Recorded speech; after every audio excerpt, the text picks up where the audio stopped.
if you can be here, being aware of life and death at the same time, because both are here at the same time. They are not two separate things.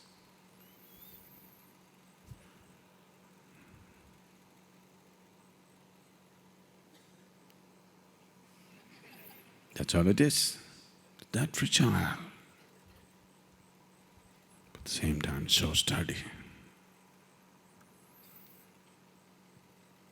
These are one inside the other. Life is all packed like this. Creation and the creator, life and death, everything packed one inside the other. It takes attention.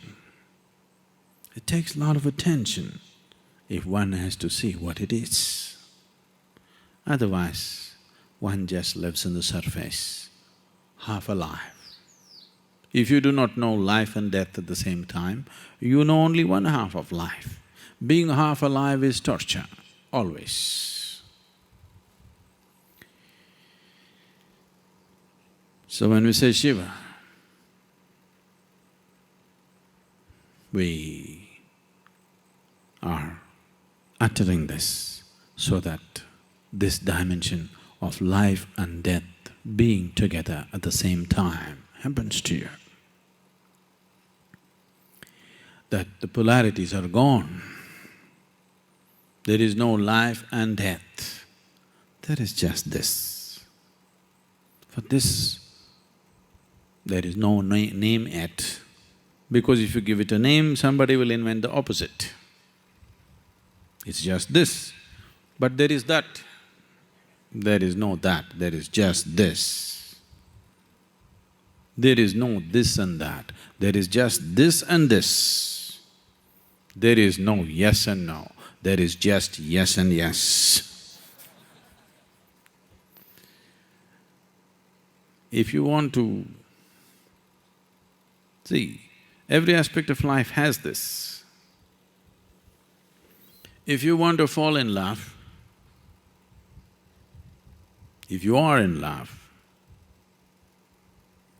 love does not need polarities, love does not need an opposite. Because for most people, love starts in their heart and sinks into their genital. An opposite is needed. For sexuality, you need the opposite.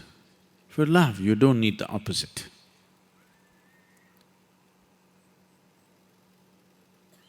What you thought is you and something has become just this, for example, on many levels.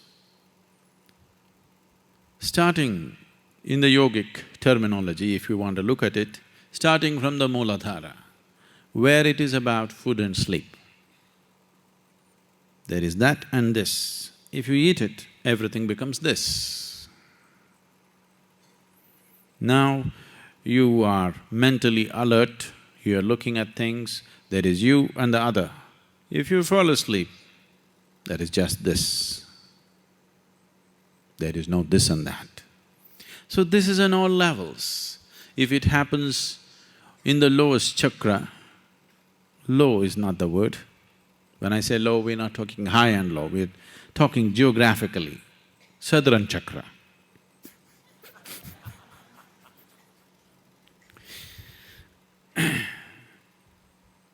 When it happens at the Mooladhara, it happens as food and sleep, but the same unity.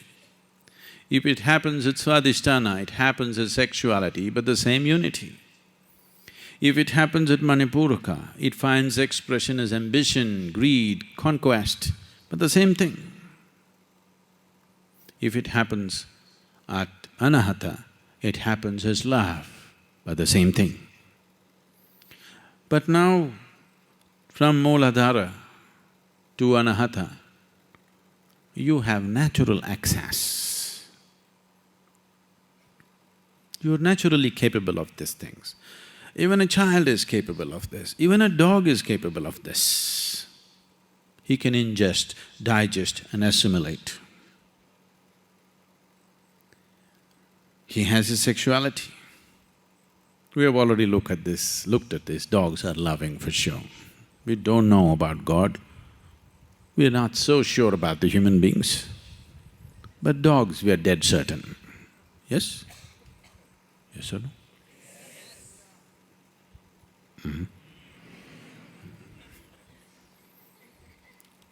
There is no question about dog's love. God's love, we don't know. Man's love, woman's love, we're not sure. Sometimes it looks real, sometimes we don't know. Dog's love, dead certain we are.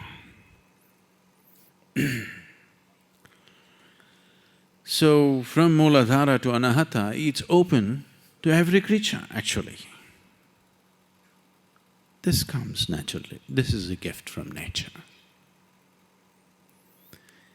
But if you want to go beyond this, if you want to know the union that the Vishuddhi brings about, the union that the Agna brings about, the highest possible union that can happen at Sahasrara, this will not happen unless you strive for it.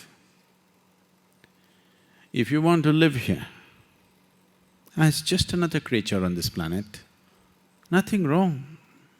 There's absolutely nothing wrong. When I say a cow, a dog, an elephant, a snake, I am not speaking in any derogatory term. I know, it's a very derogatory thing to say you're a dog. I don't know why.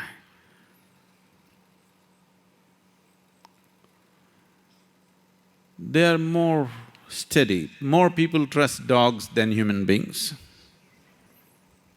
And the numbers are increasing by the day. But still, a dog is a derogatory term for some reason.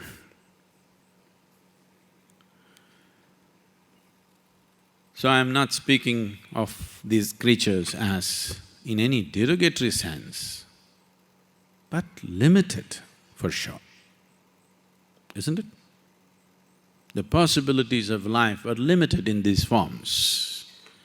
We are just talking about boundaries, because the basic concern of a human being is to go beyond his boundaries, always.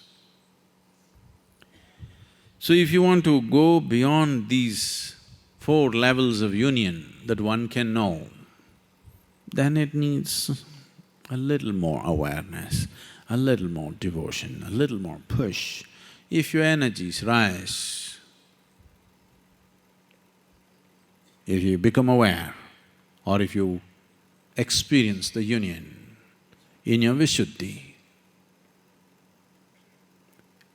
you will become stupidly devotional. I'm saying stupidly devotional not because devotion is stupid, but generally devotees are perceived as idiots by the well-educated world because they don't stand to their reason. Anything that does not agree with your way of reasoning seems stupid to you. But it doesn't matter how stupid you think they are, they're experiencing a lot more pleasantness than you do. Maybe they're not so stupid at all. It is just that they have moved their life from simple 1 + 1 = 2 to a different kind of arithmetic within themselves,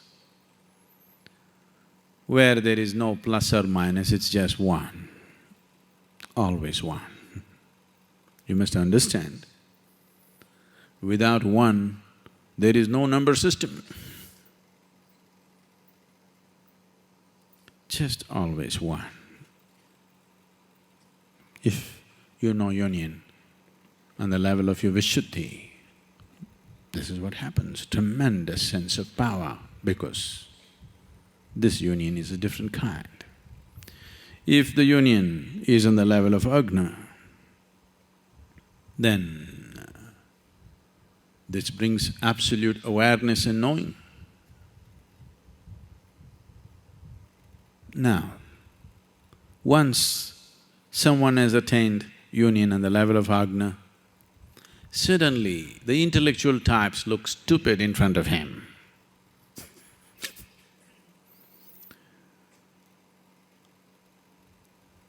You've heard of Adi Shankara. This is the most argumentative Indian ever. He went about walking across the land, looking for arguments. Such unbeatable logic. People were defeated and defeated and defeated in hordes. All kinds of people came to argue with him. Whoever argued with him, they're bound to lose because there is nobody else with that kind of logic, because a certain union that you have experienced in the ajna gives you a completely different kind of logic. If your energies, if you find union at your sahasrara, you're ecstatic beyond anything that you know. Shankara used to be like this, he was so argumentative and defeating people all the time in his arguments, every day picking up arguments with all kinds of people. But suddenly he would go into a temple and weep and dance like a madman. People would be shocked. We thought you were a man of reason. What are you crying? Like this. Like those buffoons who call themselves devotees, like them you're crying? We thought you were a man of true intellect.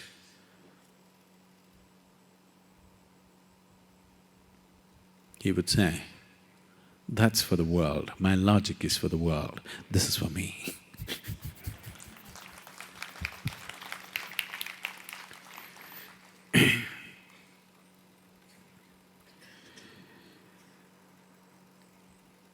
So this is a simple step one needs to take. In your awareness, if life and death are at the same time, if they are not two separate things, then you have set the fundamentals for the highest union possible. You got the right foundation. You want to live, you don't want to die, you are on a very wrong foundation. You're on an extremely wrong foundation. The more you build on this wrong foundation, the more you're asking for a disaster. Suppose we made a mistake with the foundation, the best is to build a minimum possible building, isn't it? Suppose we've done a mistake with the foundation work, even in a construction site, the best thing is to build a minimum possible building. The more you build, the more you're putting yourself to risk. That is why they talked so much about renunciation. Because they said, you got a wrong foundation, don't build too much. The more you build further away from truth you will go, keep it minimum. Because the foundation is wrong, till you fix that, don't build too much.